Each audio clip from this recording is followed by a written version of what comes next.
Bismillah, walhamdulillah, wassalatu wassalam ala rasulillah. These are words taken from Unit 3, page 18. We're continuing for the Level 1A students transitioning from the introductory class to help them with pronouncing some of the vocabulary that they find in their books. Here we have only a few words, 8 words. We'll go through them together. So here we have a ha with a dhamma, so that we would say hu, and we have a lam with the sukoon. So in order to pronounce the sukoon well, you got to match it with the sound that comes before it. So here we'll say hul. So this is ha dhamma with the lam sukoon, hul. And then we have the waw with the dhammatan, which would be hulwun. And then if we drop the dhammatan, then it would be hulu, hulu. So that you kind of hear that waw at the end. You want to make sure that those sounds are pronounced, because remember, we drop the ending pronunciation when we stop on a word. Just like in the surah, in Surah Al-Ikhlas, you say Qul huwallahu ahad.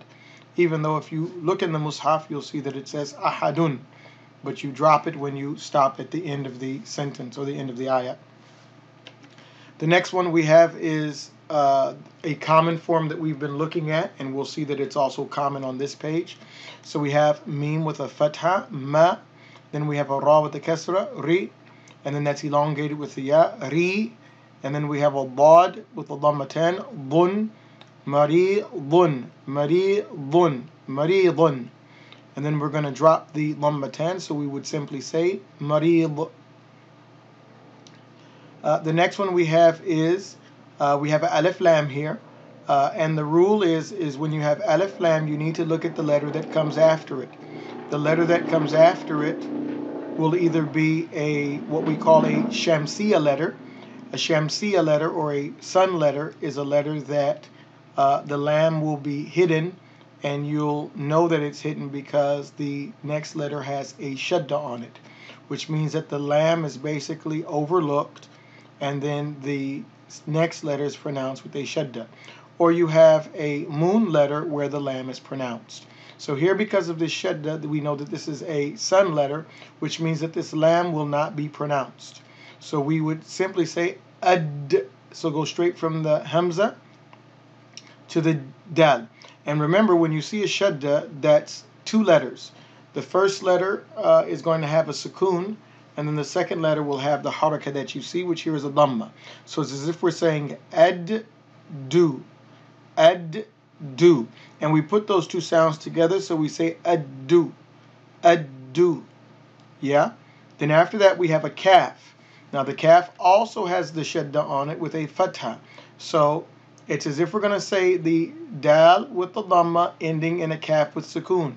Ad-duk, ad-duk.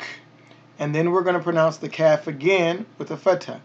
Ad-dukka, ad-dukka, ad-dukka. And then that's elongated with an alif. Ad-dukka, ad-dukka. And then we have the nun with the dhamma. Ad-dukkanu, ad-dukkanu. And then we're going to drop that dhamma at the end, so we would simply say ad-dukkan, ad-dukkan. Now, the next one we have is ghani.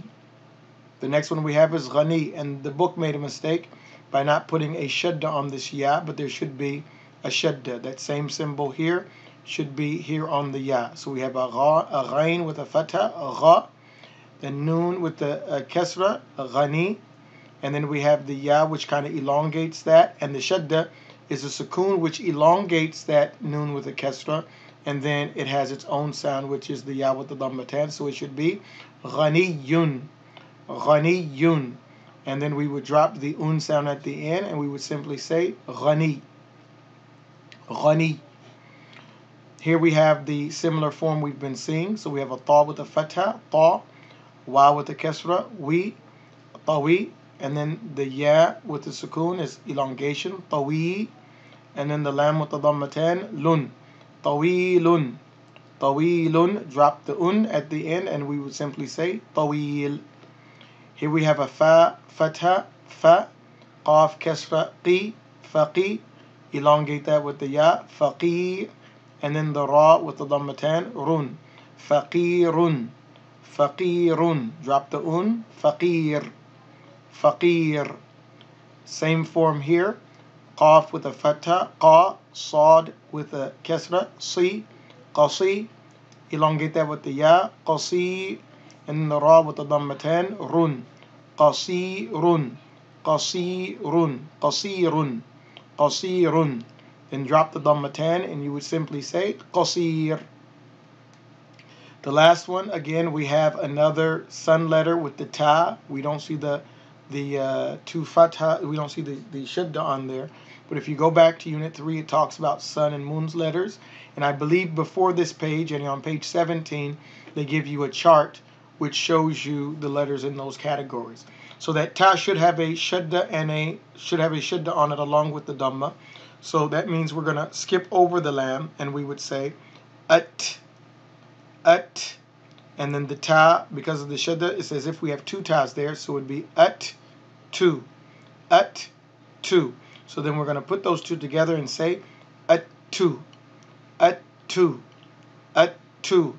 And then the fa also has a shadda and a fatha, so we're going to pronounce the ta with the dhamma with the fa with the sukoon, at tuf, at tuf. And then that shadda means we have another fa with a fatha. So it's at-tufa, at-tufa, at-tufa. Then that's elongated. The fatha is elongated. So at-tufa, at-tufa. And then the ha with the dhamma, hu, at-tufahu, at-tufahu. And then we're going to drop that dhamma at the end. So we would simply say at-tufah. At-tufah. Okay, so those are the words for page 18. Wassalamu alaikum wa rahmatullahi wa barakatuh.